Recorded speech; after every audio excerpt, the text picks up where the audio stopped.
con una oración, hermanos, ahí donde está.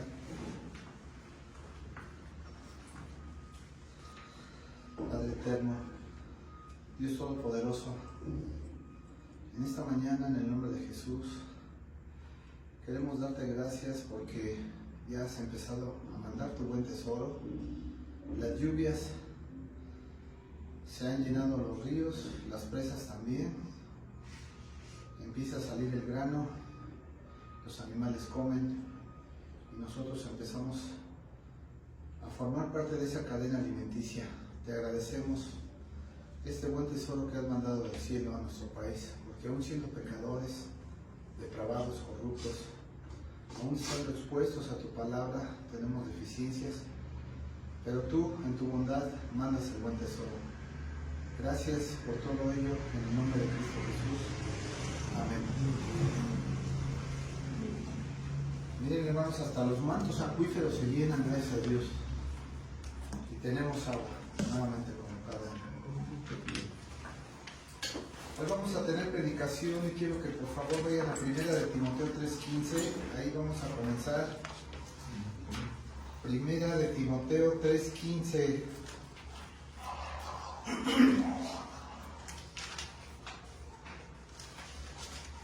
Yo titulé mi prédica ¿Cómo vivir dentro de una iglesia? ¿Cómo vivir dentro de una iglesia? ¿Sí? Dice ahí el pasaje. ¿Cómo vivir dentro de una iglesia? Así le puse yo. Primera de Timoteo 3:15 le dice Pablo a su discípulo, para que si tardo en ir, sepas cómo debes conducirte en la casa de Dios, que es la iglesia del Dios viviente, columna y baluarte de la verdad. Para los que estuvieron conmigo en los estudios de allá en Tizayuca, saben que la iglesia está dividida en tres. La iglesia cristiana, hay los católicos, que son un número gigantesco, los evangélicos, a la cual, según la geografía humana y económica, pertenecemos, y los ortodoxos. Los ortodoxos tienen tres líneas: la etíope, la griega y la rusa, los cristianos ortodoxos. Los católicos tienen en todo el mundo, la iglesia está en todo el mundo y enseñan lo mismo en todo el mundo, pero tienen subdivisiones como carmelitas descalzos, dominicos, franciscanos, Opus Dei, etcétera, etcétera, etcétera. Tienen más de 100 divisiones. Y los evangélicos también tenemos divisiones, y lo que nos ha dividido a los tres es la interpretación bíblica. Entonces podemos encontrar línea calvinista, línea luterana dentro de los cristianos evangélicos, pentecostales, que es una línea nueva que viene por ahí del año 65, 66, ahí nació en la iglesia católica, la iglesia pentecostal, no nació en la iglesia evangélica, nació en la iglesia católica, eso es lo importante. Y hay otras subdivisiones como mormones, testigos de Jehová, pero se trata de acercarse más al texto bíblico, a tener una mejor interpretación de la Escritura. Y entonces por eso me pareció a mí predicar este pasaje que dice cómo vivir dentro de una iglesia. La iglesia es tu segundo hogar. Mira, hay cristianos evangélicos muchos, y uno podría pensar, ¿será posible eso? Sí es posible. Que en su casa son oscuridad y en la iglesia de manera hipócrita son cristianos de clase mundial.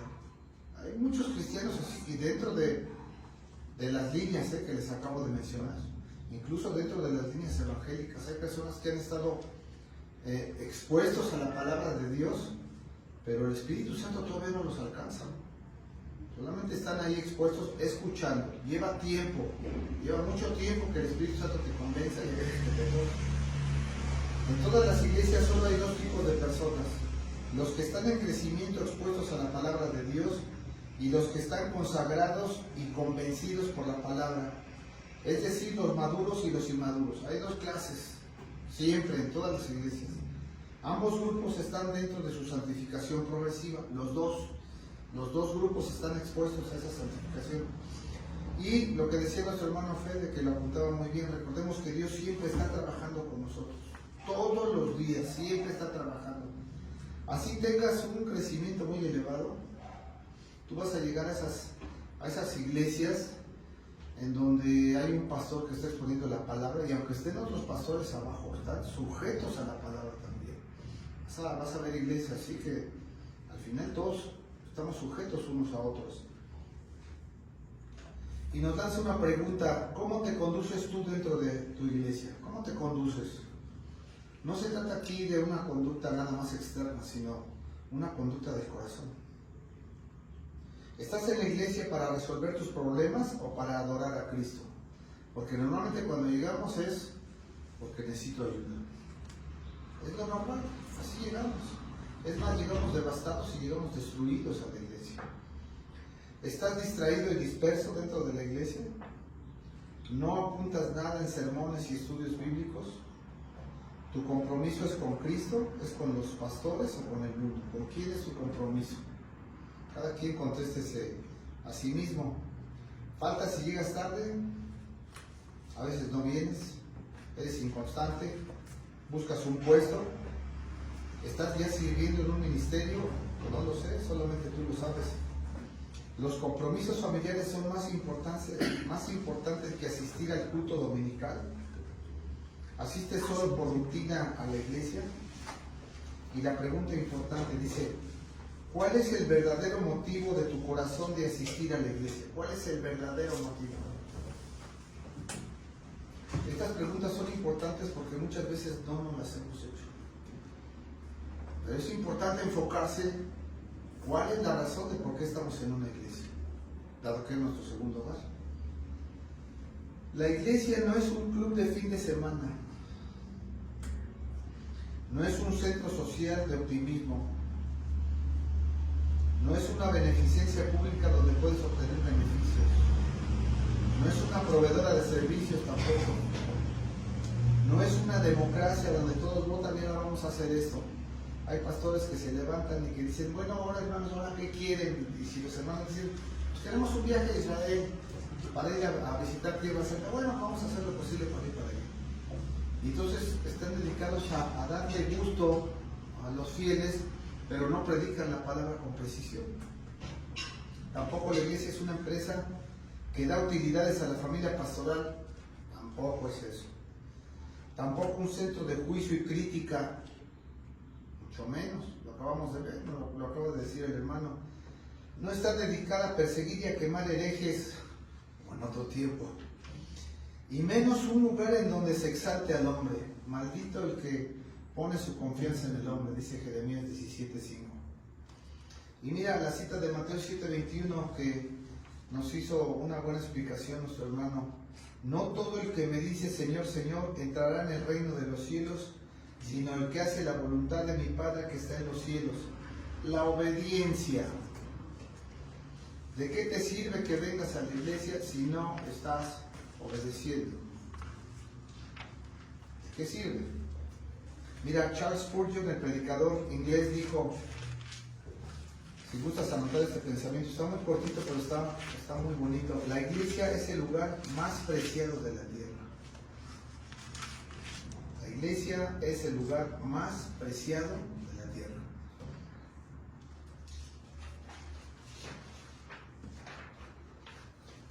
Algo muy importante cuando se toca esta cita: todo lo malo y bueno que haces tú en secreto fuera de la iglesia, escucha esto, todo lo malo y bueno que haces tú en secreto fuera de la iglesia, a todos nos repercute.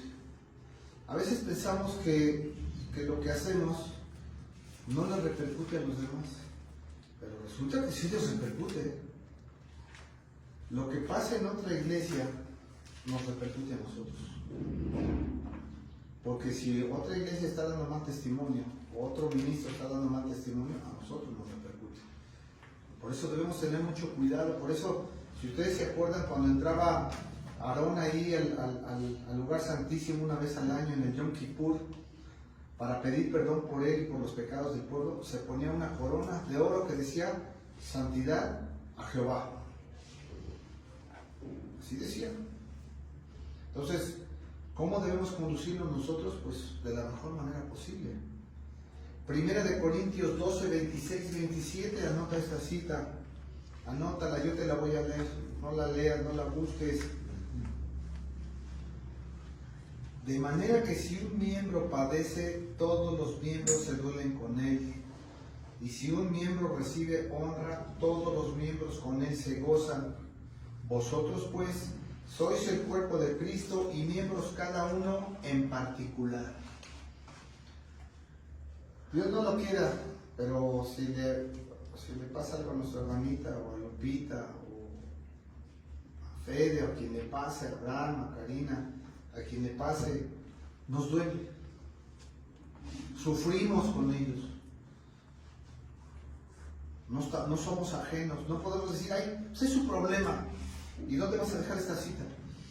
¿No te condueles? Tienes un corazón tan duro que no sientes misericordia por el caído, por el desafortunado, por aquel hermano que no tiene trabajo, o que a lo mejor está muy enfermo, o que está en una cárcel. Hay cristianos en la cárcel, han sufrido persecución, como vamos a ver más adelante.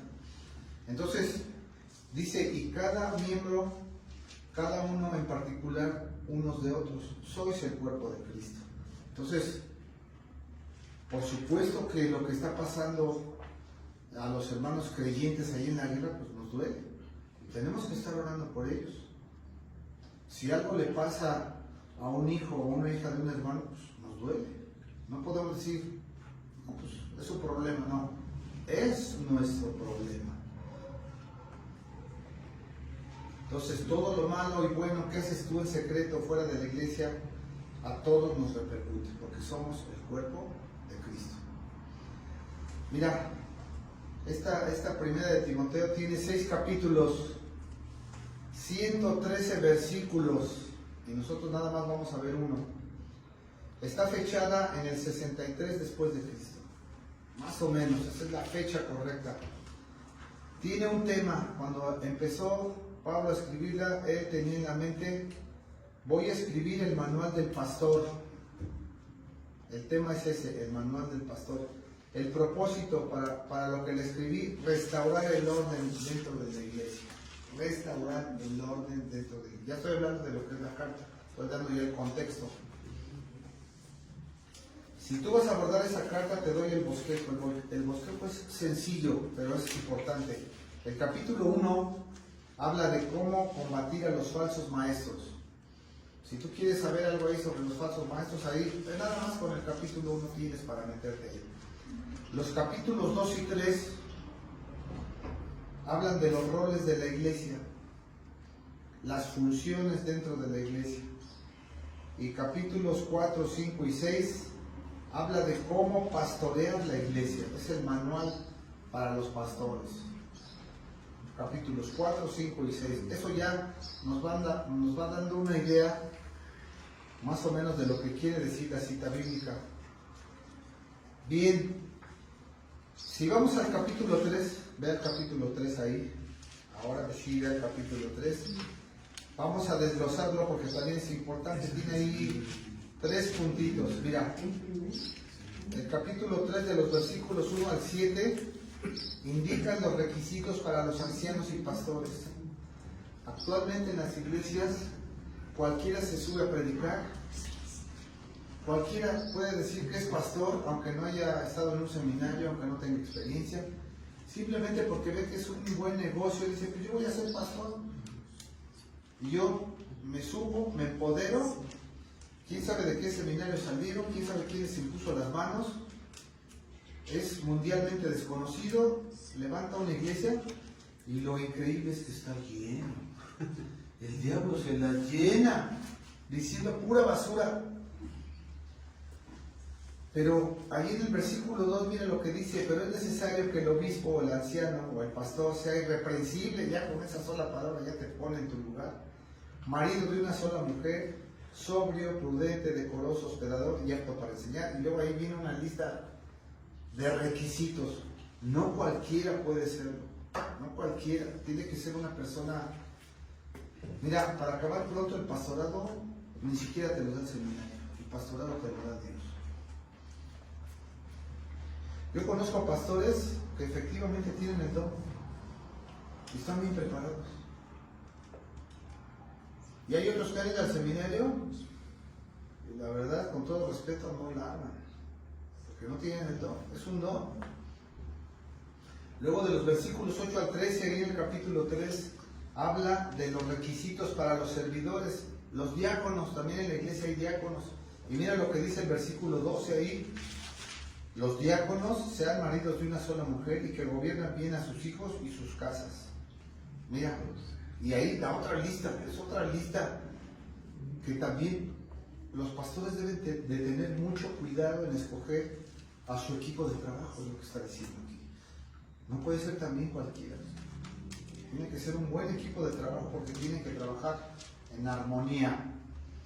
Luego, finalmente, de los versículos 14 al 16, ahí en el capítulo 3, habla sobre el misterio de la piedad, el misterio de Cristo y cómo Él caminó en piedad. Mira lo que dice el versículo 16: e indiscutiblemente grande es el misterio de la piedad. Dios fue manifestado en carne, o sea, el verbo se hizo carne, fíjate nada más, justificado en el Espíritu o ratificado por el Espíritu Santo, visto de los ángeles. ¿Te acuerdas que cuando Él se encarnó, se cantó el aleluya y los ángeles cantaron? Predicado a los gentiles, creído en el mundo, todo el mundo conoce a Jesús, y recibido arriba en gloria por el Padre y por el Espíritu. Ese es el misterio de la piedad. Y ahí en ese versículo está lo que vamos a ver, lo que vamos a estudiar. ¿Sí? Bueno, ahora sí, primera de Timoteo 3:15, la voy a explicar. Ahí estamos. Las primeras palabras que vienen ahí dice: sepas cómo debes conducirte en la casa de Dios. Sepas. Entonces ahí ya nos empieza a situar. ¿Saben qué es lo que ha pasado, hermanos? Por decir, yo que venía de la iglesia católica y luego brinqué a la iglesia pentecostal y luego a la línea reformada, cuesta trabajo porque trae uno muchos vicios. Esa es la realidad. Entonces esa evolución espiritual cuesta trabajo, cuesta tiempo, cuesta estudio bíblico, y hay veces que queremos traer las cosas negativas de esas líneas y las queremos introducir a la iglesia que es baluarte y columna de la verdad, como lo estamos leyendo aquí, y resulta que no encajamos. Tenemos que depurar todo eso. Por eso la necesidad. Sepas cómo debes conducirte en la casa de Dios. ¿Para qué estás en la iglesia? Ya, pues sé que todos van a la iglesia, es que me parece bien, es que me siento contento, me siento a gusto, descanso, estoy con los hermanos y me gusta oír pues el ánimo que me dan, etc. Mira, si gustas anotar, estás en la iglesia primero para edificarte. Es el punto número 1, te vas a edificar en la palabra. Estás también en la iglesia para servir, aunque sea en lo más pequeño, tienes que servir.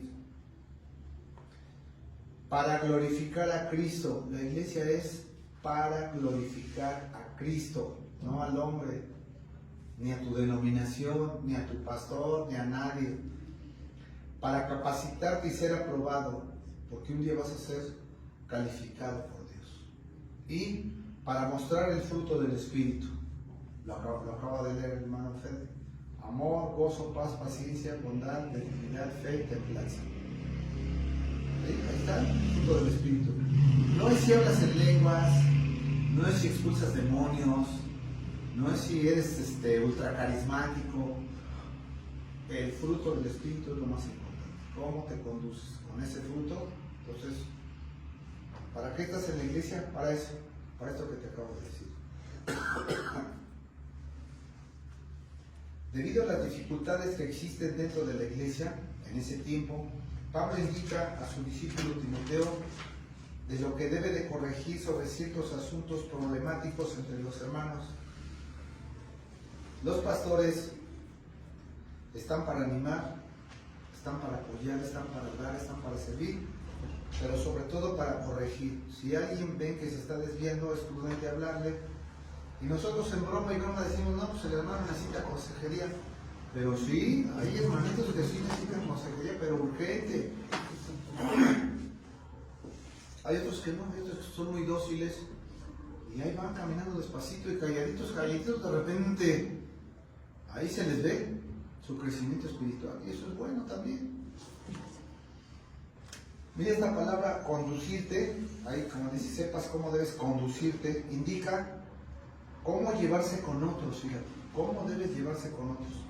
Tanto cómo dirigirse y poder guiar a otros, porque llega un momento en que tú puedes estar capacitado para acercarte a aquel nuevo creyente y guiarlo, decirle, mira hermano, esto es así, y explicarle el culto, esto es por esto y por esto. Le haces una introducción a la iglesia. Cuando tú entras a un trabajo, todos los que hemos tenido un trabajo, te dan una introducción al trabajo. Te dicen, mira, nuestra empresa se dedica a esto. Te hacen un recorrido por toda la empresa, la fábrica, y te dicen, mira, aquí vas a estar, aquí hay recursos humanos, aquí hay recursos materiales, aquí es producción, y te van llevando por todos los lugares para que conozcas. Nosotros deberíamos hacer así con los nuevos y darles una explicación por qué están aquí en la iglesia. Indica también esta palabra conducirse, regir, administrar, fíjate, gobernar. Indica todas estas palabras cómo comportarse y cómo proceder dentro del cuerpo de Cristo.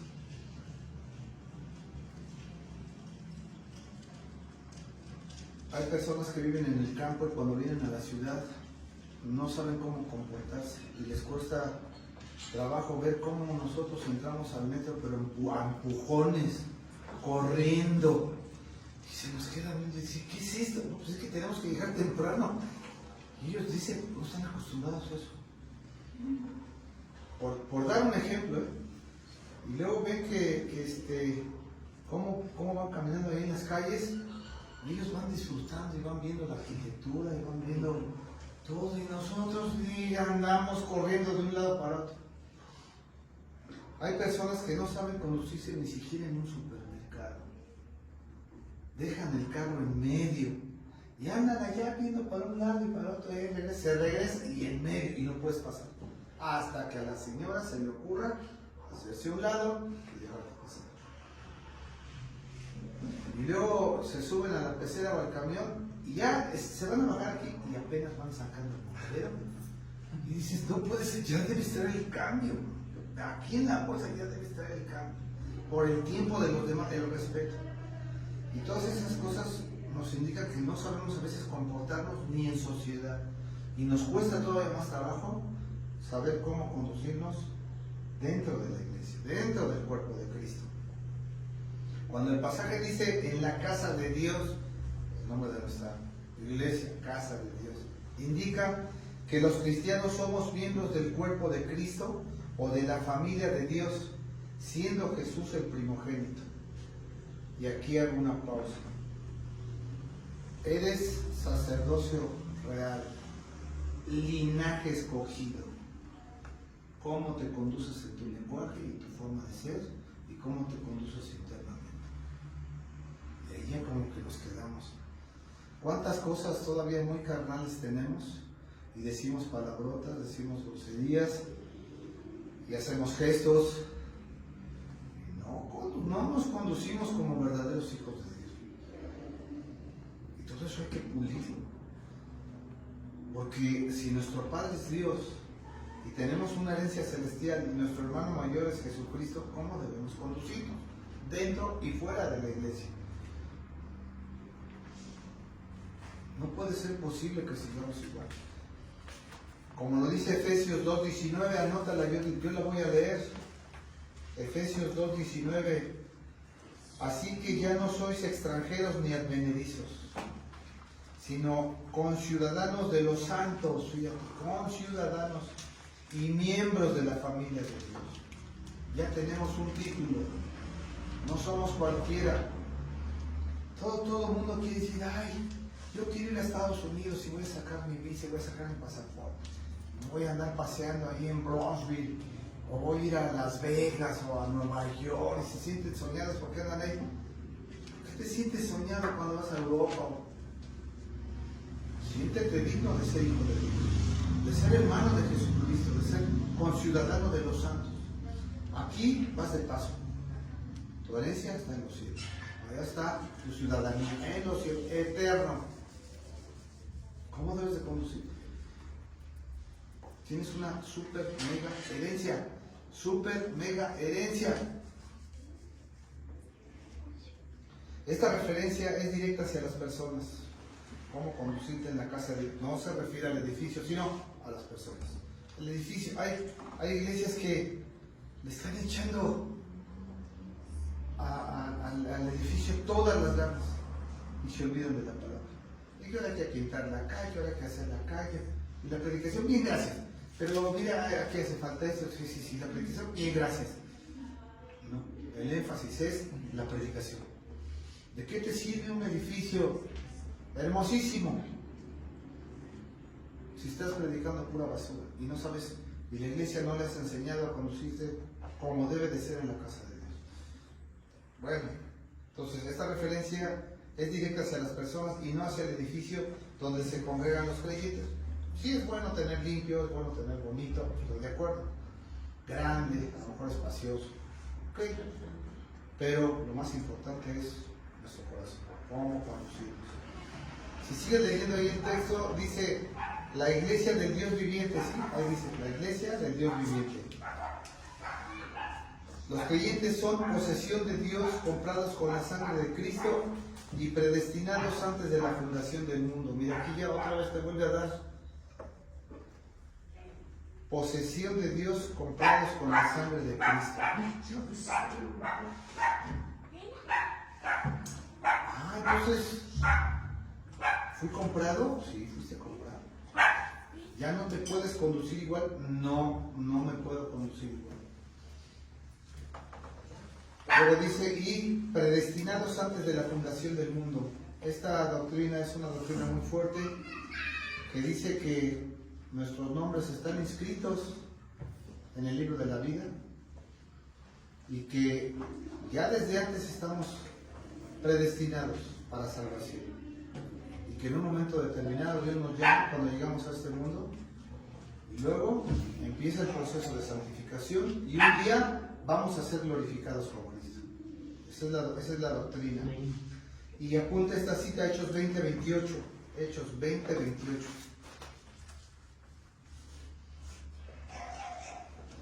Por tanto, mirad por vosotros. Fíjate, no miras a los demás. Tú. Y por todo el rebaño que el Espíritu Santo ha puesto por obispo. Y aquí hace una indicación directa a los diáconos y a los pastores para apacentar la iglesia del Señor. Los pastores nos debemos de hacer esta pregunta: ustedes, pastores, ¿cómo se están conduciendo? ¿Realmente estás dando pastos verdes a las ovejas? ¿Estás dando frescura? ¿Estás dando limpieza? ¿Estás dando pureza en la palabra? ¿Estás apacentando a las ovejas? ¿O las estás trasquilando, despelucando? Y a veces hasta las estás sangrando. La cual él ganó por su propia sangre. Cristo la ganó, le pertenecemos a él. No podemos hacer, ni los que estamos arriba en la predicación, ni en los estudios bíblicos, ni los de abajo. Nosotros debemos sabernos conducirnos como es correcto, tanto unos como otros, porque tenemos una codependencia espiritual, unos con otros. Entonces, somos posesión de Dios. También esto quiere decir, la iglesia del Dios viviente, que la iglesia imparte los medios de la gracia. Acuérdense que esta palabra gracia es que Dios nos da lo que no merecemos. No nos paga conforme a nuestras maldades. Y nos hacemos la pregunta, ¿cuáles son los medios de la gracia? Mira, son los beneficios que cuando tú entras a la iglesia te los da. ¿Cuáles son? Uno, te enseña las escrituras. A eso está la iglesia. ¿Cómo? En prédicas y estudios bíblicos. También, número 2, se bautiza a los arrepentidos. Si una persona está arrepentida y quiere bautizarse, la iglesia le ofrece un medio de la gracia que se llama el bautismo, se bautiza a la persona. También ofrece la Santa Cena del Señor, que por cierto dentro de 8 días va a ser. La iglesia también ofrece ese medio de la gracia que es la Santa Cena. También la iglesia ora por los perdidos y por los creyentes. Ofrece un servicio de oración dentro y fuera de la iglesia. Oración personal y oración comunitaria. Te lo ofrece, no te cuesta nada, es un servicio que se te da. También participas del culto. Si ya han observado, nuestro culto comienza con una oración. Luego hay un pasaje bíblico introductorio. Luego viene lo que es las alabanzas, que es parte del culto. Luego viene la predicación, los niños suben a la escuelita dominical. Luego viene la ofrenda, a veces viene la Santa Cena, y luego se ora por la ofrenda y luego se da gracias y se acaba el culto. Todo eso es el culto, eso completo te lo ofrece la iglesia. Todas las iglesias deben de tener ese estándar. Hay unas que desafortunadamente quieren llevar a las ovejas al éxtasis y meten hora y media de alabanzas. No está mal, pero ¿para qué tanto? Si lo importante es la predicación. Las alabanzas son importantes, sí, pero no tantas. Un equilibrio. La iglesia debe tener un equilibrio. Entonces, te ofrece el culto y también busca la comunión, unidos unos con otros en unidad y pureza. Nos estamos cuidando en unidad y en pureza. Y además algo muy importante que muchas iglesias se olvidan: impartir disciplina a sus miembros. Si una persona anda mal, se le llama, uno lo puede exhortar uno a uno directamente, se le da un tiempo para que el hermano cambie o la hermana cambie. Si no, entonces ya con 2 testigos se le vuelve a hacer una segunda exhortación, se le da un tiempo. Si después de ese tiempo el hermano o la hermana no quiere corregirse, entonces ya se le comunica a la iglesia. Y si después de un tiempo tampoco quiere, entonces ya se le expulsa de la iglesia. No tiene ya por qué estar ahí. Claro, en el entendido que si se arrepiente allá afuera, puede regresar. Nunca se va a rechazar. Pero, ¿qué necesidad? Cuando puede ser dócil, o condúcete como debe de ser, dentro del cuerpo de Cristo. Pero todos esos medios de la gracia, incluyendo la disciplina de la que acabo de hablar, los imparte la iglesia. La diferencia a las iglesias que no tienen esos estándares, pues cada quien hace lo que quiere, a la carta. Y entonces se hace una iglesia light. Una prédica de 20 minutos, otra sesión de chistes 20 minutos, payasadas 20 minutos y ya se completa la hora. Y la prédica. Y lo fuerte, ¿dónde? No hay. El punto culminante del culto es la predicación o el estudio bíblico, como lo quieras ver. La iglesia tiene 3 objetivos, eso también es importante. La casa de Dios donde tú asistes tiene 3 objetivos, no te confundas. 1, glorificar a Dios. 2, preparar a los santos. Y 3, cumplir la gran comisión. Vayan a todas las naciones y enséñenles a ser mis discípulos, bautizándolos en el nombre del Padre, del Hijo y del Espíritu Santo. Y además, escucha esto, porque a lo mejor es nuevo, nunca lo has oído. Cada creyente dentro de ella debe de utilizar su don, poniéndolo a beneficio de sus hermanos. El don que tú tengas, ponlo al beneficio de los hermanos. Sírvelos, apóyalos, escúchalos, edifícalos. Yo pensé que era como en la iglesia católica: párate, siéntate, saluda y vámonos para afuera. No, es mucho más que eso, muchísimo más que eso. Entonces, la iglesia tiene metas, tiene objetivos: glorificar a Dios, preparar a los santos, cumplir la gran comisión, y además cada creyente debe poner su don a servicio de los hermanos. Entonces ya como que nos vamos ubicando. Caray, yo pensé que me estaba conduciendo bien. Vas bien, pero puedes mejorar. ¿Conoces esto? Vas a mejorar. Cuando se habla del título del Dios viviente, estas palabras vienen directamente de lo que se enseña en el Antiguo Pacto o en el Antiguo Testamento o en las Escrituras del Antiguo Testamento con respecto a la deidad de Dios, a la verdad de Dios. Entonces, Jeremías 10:10, anótala, Jeremías 10:10. Es una declaración aquí. Mas Jehová es el Dios verdadero, primero. Y luego dice, Él es el Dios vivo, Rey eterno. Dios vivo, de ahí viene esa palabra. A su ira tiembla la tierra y las naciones no pueden sufrir su indignación. Aquí lo importante, se puede desglosar este pasaje, pero aquí lo que nos interesa es el nombre, el título. Él es el Dios vivo y Rey eterno. Por eso, casa de Dios, casa del Dios vivo. Dios vive, Cristo vive, el Espíritu Santo está vivo. Si seguimos leyendo el pasaje, dice columna y baluarte de la verdad. Caray, ¿qué es una columna? Mira,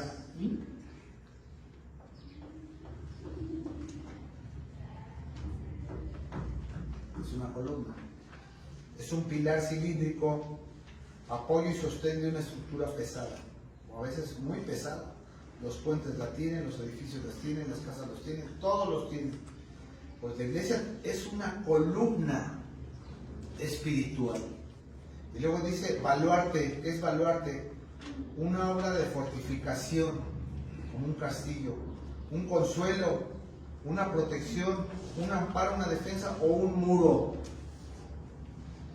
Tú cuando tienes la cobertura de una iglesia, tienes la cobertura del Padre, del Hijo y del Espíritu Santo. Tu cabeza es Cristo, luego están los pastores, luego están los diáconos, maestros de escuelita dominical, maestros de Biblia y luego todo el resto fiel. Y estás en una cobertura. No eres cualquiera, estás en una cobertura, estás en una estructura. El que se sale de la iglesia está desprotegido, porque ya no está ni en la columna ni en el baluarte, quién sabe dónde anda. Es como aquella persona que va en un crucero de esos hermosísimos que van de un lado a otro y va con el capitán y le dice, oiga, capi, ¿me puede inflar esa balsa? Porque pues, yo quiero hacer mi propio viaje. Pero usted está loco, estamos en mar abierto, estamos a 200 millas náuticas. Sí, pero yo quiero, infleme esa balsita, bájeme al mar, écheme ahí una despensita y ahí voy remando. Es que yo soy el llanero solitario. Así hay personas que dicen, yo nada más voy a las prédicas, yo nada más voy a los estudios bíblicos. Ay, a mí me gusta la alabanza. Todo el culto es importante, todo tiene su razón de ser y todo es para honrar y glorificar a Dios. No podemos escoger.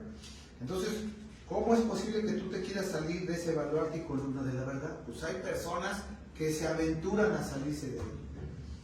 No valoran esa cobertura. Todo lo anterior resalta la base sobre la que se descansa el edificio que es la iglesia y su verdad absoluta desde Génesis hasta Apocalipsis. ¿Por qué? Porque sabemos que la escritura es inerrante, no tiene errores. No tiene errores. Es suficiente para salvación. Es santa, apartada, te da santidad, te ilumina. Perfecta.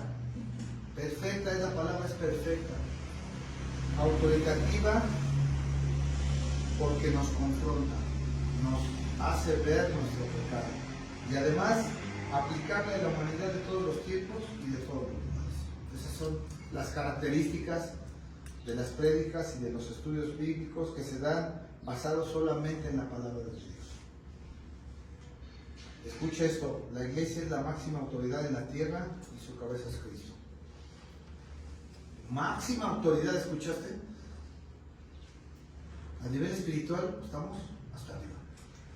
¿Por qué entonces a veces menospreciamos?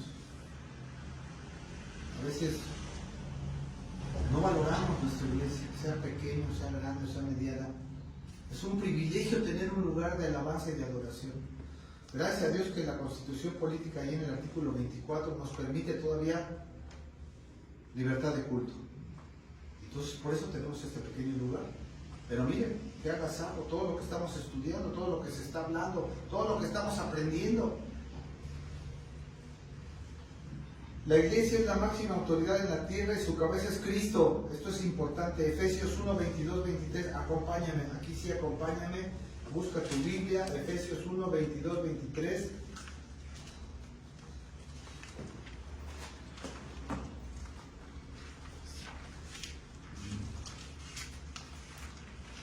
Un tiempecito, unos segunditos.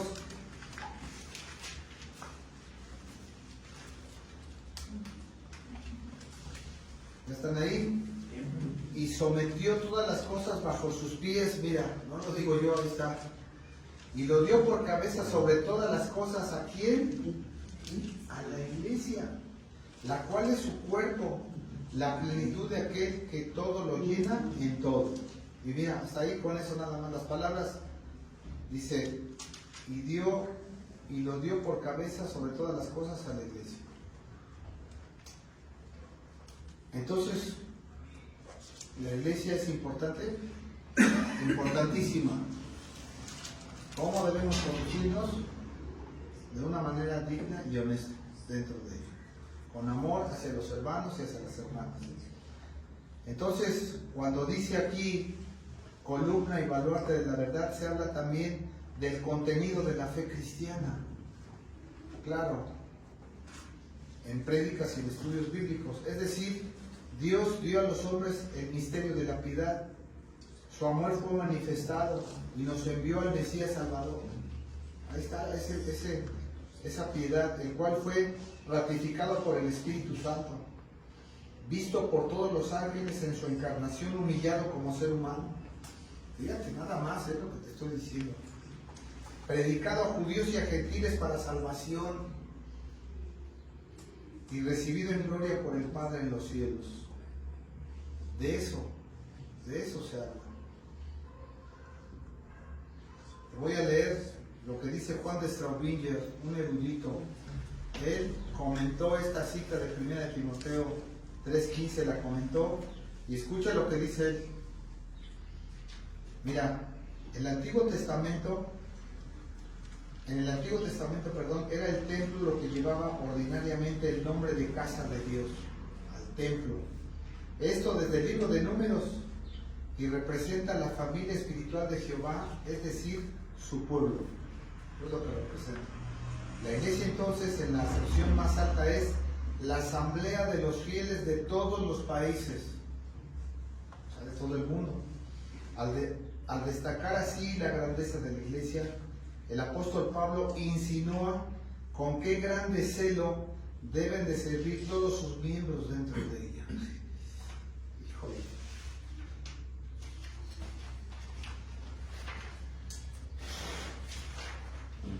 En cuanto a sus pastores y diáconos, su sagrada misión consiste ante todo en transmitir fielmente y plenamente a la grey de Cristo las palabras de la verdad eterna. Fin de la cita. Para unos hay obligaciones y para otros también. ¿Cómo debes conducirte? Así. Fíjate, son 6, 7 ideas que pone aquí este erudito, pero qué atinadas, qué atinadas. Ninguna iglesia es perfecta. Ninguna. Hay aproximaciones a la verdad. Pero los pastores deben de tratar de aproximarse a la mayor de las perfecciones en predicar y enseñar. Empieza desde la cabeza. Si la cabeza está mal, todo el cuerpo está mal. ¿Cómo es la cabeza o cómo es el líder? Es el pueblo. Entonces, todo empieza desde arriba. Todo empieza desde arriba. Si ves que una iglesia está mal, muy seguramente desde arriba está mal. Y pasa algo desafortunado. Hay veces que esos pastores no quieren corregir. Puedes llegar con un hermano, pastor, y decirle, pastor, yo veo estas 3 cosas. Yo lo invito a que cambie, yo lo invito a que corrija. Estamos a tiempo. Y pasa un año y no pasa nada, al contrario, creo que se agrava la situación y no se corrigen. ¿Por qué? Porque no quieren agradar ni a Cristo ni quieren edificar a los hermanos. La iglesia se ha convertido en una politiquería, si quieren verlo así, en donde solamente la familia pastoral va a sacar dinero. Los demás no les interesa. No hay amor por las almas, en pocas palabras. Cuando por el contrario, los pastores están para enseñar y para predicar. Y hay pastores que son todo lo contrario. No les aguantaríamos el ritmo. No les aguantaríamos el ritmo si nos vamos a ir con ellos. ¿Y a qué hora se levantan? Pues a las 8. Desayuno y estoy estudiando hasta las 12 del día. Hago un break y luego hago un poco de quehacer, le ayudo ahí a mi esposo y luego tengo que preparar el devocional. Y luego tengo que preparar tal estudio bíblico. Luego consejerías, tales días tengo que ir con estos hermanos, tengo que visitar casas, tengo que apoyar. Tiempo para la esposa, poquito. Luego hay veces que las esposas de los pastores están solitas. Eso es duro, ¿eh? Yo casi no toco ese punto, pero sufren. Las esposas de los pastores sufren, hermanos, porque ahí van con el marido, ahí vienen con el marido. Y hay pocas vacaciones, hay poco para ellas, porque están viendo qué trabajar tienen los esposos. Y hay veces que dan un poco más hasta estar orando por ellos continuamente. Y luego por eso se enferman. Pues, ¿cómo no? 24 por 24, 365 días. Luego dicen unas hermanas, ay, yo quisiera que mi esposo fuera pastor. ¿De veras? ¿Aguantarías un ritmo? Porque te tendré que poner los patines esos de Willy el Coyote del Correcaminos, a ver si alcanzas. No está tan fácil. Luego hay unas que dicen, ay Dios mío, qué difícil es ser esposa de Dios. Hay que orar por ellas, hay que orar por nuestras hermanas, por las esposas de los pastores, las esposas de los diáconos igual. Pero no, eso no es importante. Ninguna iglesia es perfecta, pero los pastores deben de tratar de aproximarse a la mayor de las perfecciones en prédicas y enseñar para agradar a Cristo y edificar a los hermanos. Esa es su función. Mira, pese a tener a Cristo como cabeza, al Espíritu Santo como maestro y la escritura completa, la iglesia de Éfeso se había olvidado de su primer amor. Por eso hay iglesias perfectas. Apunta la cita, yo lo voy a leer, Apocalipsis 2, 4, 5. Ahí está. Pero tengo contra ti que has dejado tu primer amor. Ahí está. Hay que procurar no dejar ese primer amor. Recuerda, por tanto, de dónde has caído y arrepiéntete. Y haz las primeras obras, pues si no, vendré pronto a ti y quitaré tu candelero de su lugar, si no te hubieres arrepentido. Escuchemos esa voz desde el cielo a todas las iglesias. Cambien, mejoren, esfuércense, arrepiéntanse. Otra iglesia, pese a tener a Cristo como cabeza, al Espíritu Santo como maestro y la escritura completa, la iglesia de Esmirna sufrió persecución, tribulación, encarcelamiento y pobreza. Hay iglesias así, porque es la voluntad de Dios. Y hay iglesias que son todos los contrarios, están pero suavecitas. Y los pastores tienen unos sueldazazazos y se la llevan, pero es que no, ahí en los pueblos está duro, predicar en los pueblos está duro. Apocalipsis 2:10, anótala. No temas en nada de lo que vas a padecer. Mira lo que te dice, vas a padecer. He aquí el diablo echará a algunos de vosotros en la cárcel para que seáis probados, a ver si tu fe es de oro. Y tendréis tribulación por 10 días. Sé fiel hasta la muerte y yo te daré la corona de la vida. Entonces hay que buscar esa fidelidad. Pero de que va a haber persecución, tribulación, encarcelamiento y pobreza, lo va a haber. ¿Dónde queda padre de sufrir? No existe. Bienvenidos a las pruebas. Esa es la verdad. pese a tener a Cristo como cabeza, al Espíritu Santo como maestro y la Escritura completa, la iglesia de Pérgamo permitió proclamar falsa doctrina, incluso había inmoralidad dentro de ella. Increíble. Tú vas a ver esto, por eso te estoy repitiendo. Tienen a Cristo como cabeza, tienen al Espíritu Santo como maestro y la Escritura completa, y no dan una los pastores. O no quieren porque no se les pega la gana y punto.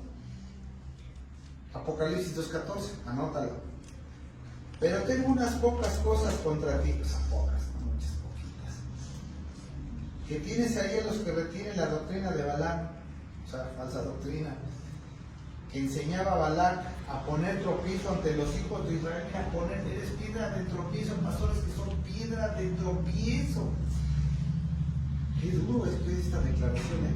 A comer de cosas sacrificadas a los ídolos y a cometer fornicación,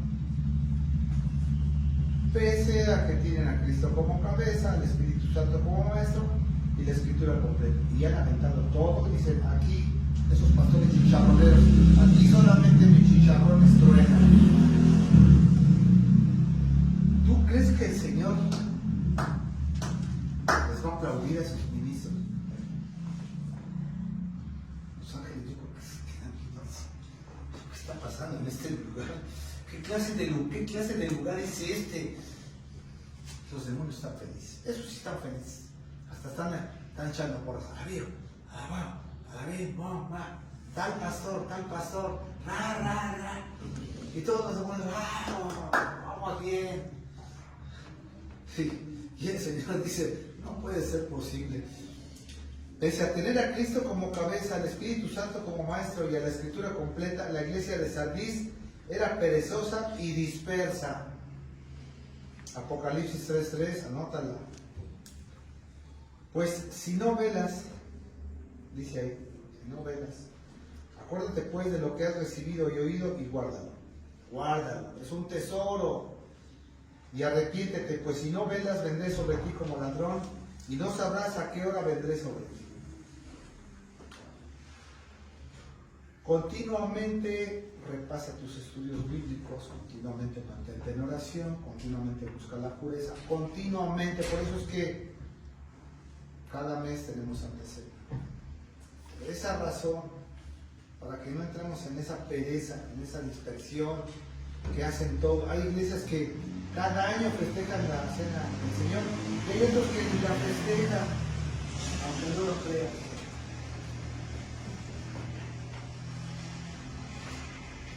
Cuatro aplicaciones, hermanitos, de esta cita bíblica.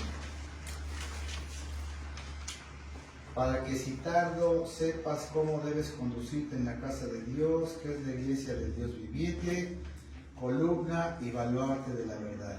Mira, anota esta cita, Hechos 2, 40-42, y acompáñame ahí a esta cita, sí, acompáñame, Hechos 2, 4-42.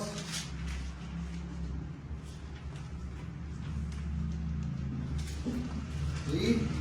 Leemos juntos.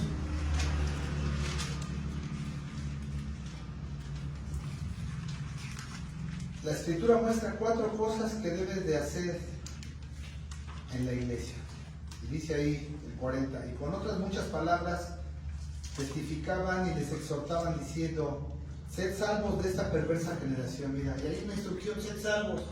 Están en esta generación perversa, pero busquen su salvación. Así que los que recibieron su palabra fueron bautizados, mira, se bautizaron. Y se añadieron aquel día como 3,000 personas.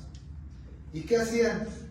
1, perseveraban en la doctrina de los apóstoles. ¿Lo estás viendo ahí? En la doctrina de los apóstoles. En la comunión unos con otros. En el partimiento del pan, que es la Santa Cena, y en las oraciones. 4 cosas.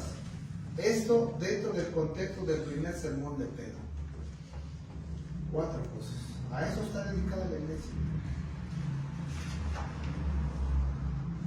No es un club de fin de semana, no es un centro social de optimismo, no es una beneficencia pública la iglesia, no es una proveedora de servicios, no es una democracia, no es una empresa que da utilidades a la familia pastoral, tampoco es un centro de juicio y crítica, no está dedicada a perseguir y a quemar herejes, y menos en donde se exalte al hombre. No es la iglesia eso. Aquí dice la Biblia: perseverar en la doctrina de los apóstoles, la comunión unos con otros, el partimiento del pan y las oraciones. Punto. La primera, perseveraban en la doctrina de los apóstoles. Hechos 13, 8, 12. No la busques, te la voy a leer. Apúntala nada más. Los apóstoles fueron adiestrados por Cristo mismo y por su Santo Espíritu. Tenían credenciales espirituales que los acreditaban como los apóstoles. Ellos nada más, nosotros no. Hechos 13, 8, 12, anótala, la voy a leer porque aquí trae un ejemplo descomunal. Estaban ahí, se estaba predicando ahí la palabra de Dios. Dice que, pero les resistía Elimás, el mago. ¿Sí? Era un mago que había ahí.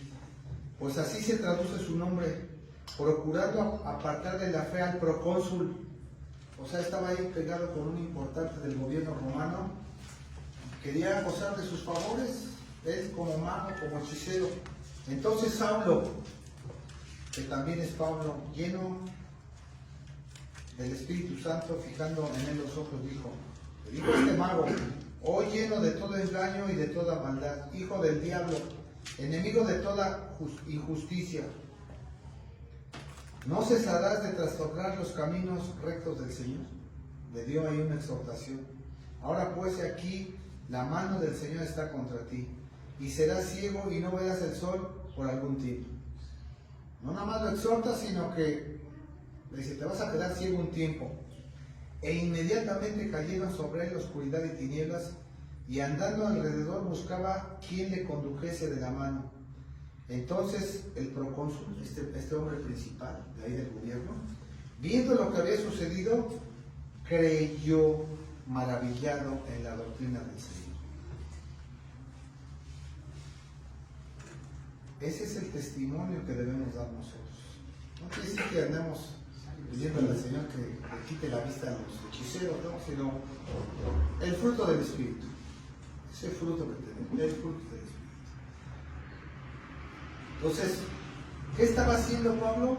Obedeciendo, estaba preservando en la doctrina de los apóstoles. Estaba hablando la verdad ahí al procónsul. Y para avalar esa verdad dice: mira, lo que tú estás diciendo es mentira. Eres un engañador y eres un hijo del diablo. Y te lo voy a demostrar, porque a partir de este momento te vas a quedar ciego. Y a ver, ¿dónde quedó tu magia? ¿Dónde quedó tu poder? Se acabó. ¿Quién tiene la verdad? Pablo, que está predicando la verdad, que es Cristo. Entonces, el procónsul se quedó. Dice que creyó maravillado de la doctrina del Señor. Maravillado. 2. Los que estamos en una iglesia tenemos comunión unos con otros. Y ya vimos que esa comunión es tan profunda, tan verdadera, tan sincera, tan honesta, que cuando a alguien del cuerpo de Cristo le pasa algo, todos sufrimos. Todos nos duele. Todos sentimos ese sufrimiento. Primera de Juan 1:7, anótala también. Dice: pero si andamos en luz, como Él está en luz, mira nada más, tenemos comunión unos con otros, en esa luz. Y la sangre de Jesucristo, su Hijo, nos limpia de todo pecado. Tenemos comunión unos con otros. Ah, claro, también cuando alguien se alegra, pues también nos alegramos. Y eso es lo bonito, que estamos en ese cuerpo. 3. Participamos de la Santa Cena, hermanos. Todos participamos de la Santa Cena. Cada mes tenemos el privilegio de que la iglesia te da ese medio de la gracia en donde participas, te purificas, te santificas y te recuerda que Cristo va a regresar por segunda vez. Ese es el recordatorio, ese es el memorial. Cristo viene. Entonces hay que estar preparados. Y no nada más va a venir, sino que nos va a llevar y nos vamos a casar con Él. ¿Se acuerdan de las bodas del Cordero? Entonces, ¿qué pureza y qué limpieza debemos tener? Muchísima, al máximo. Primera de Corintios 11:27, aquí hay una amonestación. Es cierto, participamos de la cena del Señor cada mes, otras iglesias cada 2 meses, otras cada 6, otras cada año y otras ninguna. Pero bueno, dice Primera de Corintios 11:27, de manera que cualquiera que comiera este pan o bebiera esta copa del Señor indignamente, será culpado del cuerpo y de la sangre del Señor. ¿Cómo participamos de la cena del Señor indignamente? Cuando no hacemos un acto de contrición, cuando en el mes dejamos ahí algunos pendientes y cometimos errores y no le pedimos perdón al Señor y no llegamos a ese acto limpios. Entonces, por eso la gran necesidad siempre de hacer una reflexión. Señor, perdóname, quiero seguir adelante, ayúdame, con el poder de tu Santo Espíritu lo voy a lograr. Porque estamos en la carne. ¿Qué va a pasar? Pues seguramente vamos a tropezar en ese periodo del mes, pero seguimos adelante, el Señor no nos rechaza.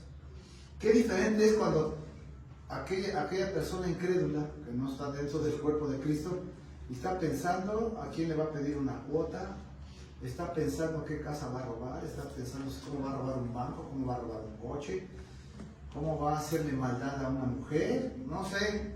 Esas personas sí, deliberadamente están pensando en hacer el mal.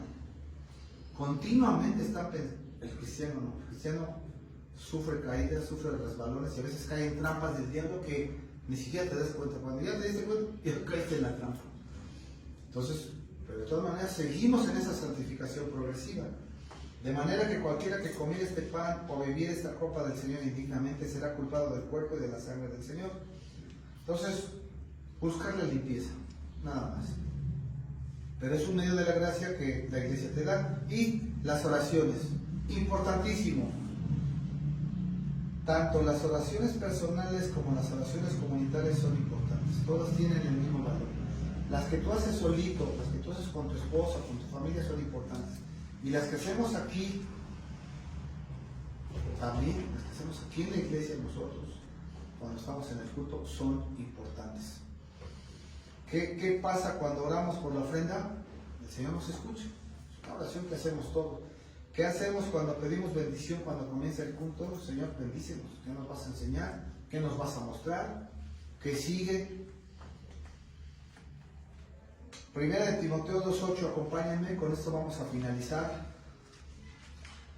Primera de Timoteo 2:8, ahí seguimos en esta carta tan bonita.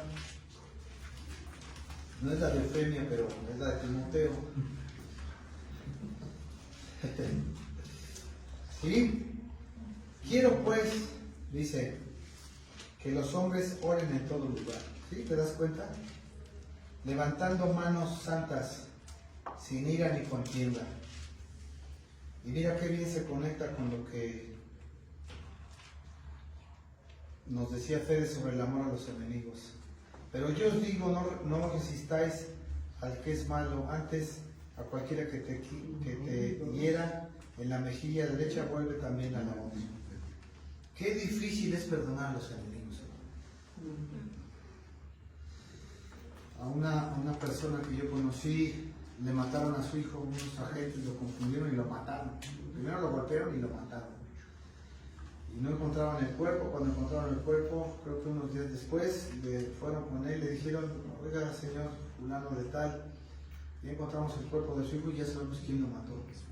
Están identificados. ¿Qué quiere que le hagamos a las personas? Nada. Y ya los perdone. O sea, te matan a tu hijo y ya lo perdonas. Al principio, pues la gente dudaba, ¿no? Pero no, él dijo, ya está muerto. ¿Se acuerdan de David que también perdió a su hijo, no? Dijo, yo lloraba mientras había esperanza, pero una vez que ya no hay esperanza, se acabó todo. Hay gente que todavía le llora a sus muertos, es normal, pero ya teniendo un crecimiento ya no puede hacer nada, ya no va a regresar, ¿eh? El muertito ya no va a regresar, ya está juzgado de Dios, para bien o para mal, pero ya no va a regresar. Hay que poner en las manos de Dios y seguir adelante. Pero sí, nos duele Por supuesto que nos duele. Ahora, ¿es fácil perdonar a un enemigo? No. Es más, quisiéramos estrangularlo. Sí, yo quisiera darle 7 balazos. Yo personalmente voy, le doy los 7 balazos. Y antes me gustaría torturar. En mi caso me gustaría torturar. Pasaba 2 o 3 días torturado, amarrado. Ahí le daba unos bautizos, le echaba ácido. No sé, tengo un plan perverso para mi enemigo. Pero ya no. Debo de pedirle a Dios que me dé un corazón nuevo, un espíritu nuevo, para que sepa cómo conducirme yo en la iglesia, que es baluarte con la verdad. Que Dios les bendiga, hermanos.